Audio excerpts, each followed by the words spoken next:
Hello guys, welcome back. So today we will be going through the Julia shell or Julia REPL, which is read, eval, print loop. So let me just enter the Julia shell and we can start by printing hello world, which is the convention. So I will use print hello world. Yeah, so this is how we print in Julia. The Julia shell also act as a calculator. So for example, if you have worked with Python, you might see the similar uh, behavior. So I can just add,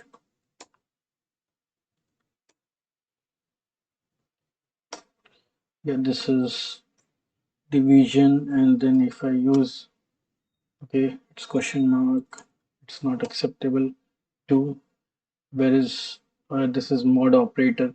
So even if you want to do, or if I just change it to 8 divide by 2, get 15. So it uses BODMAS approach, and if I even it accepts the power. So if I want to calculate the power, or 3 to the power 3. And another thing we want to say is that Julia also accept the Unicode character. If I use pi, then the pi is evaluated. Another is that we can also use the variable assignment like this.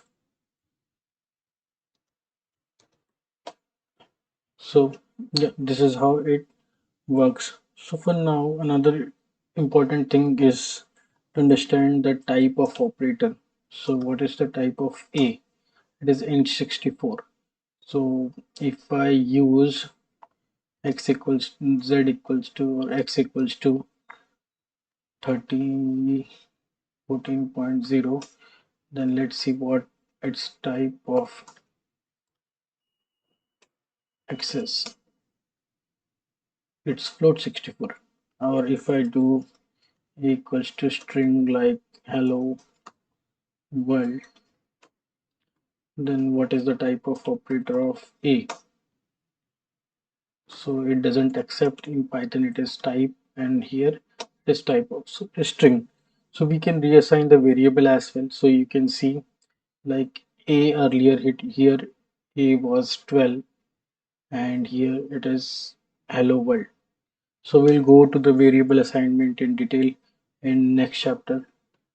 Till that time, please practice Julia shell, do some calculation, use the calculator, and we'll be back.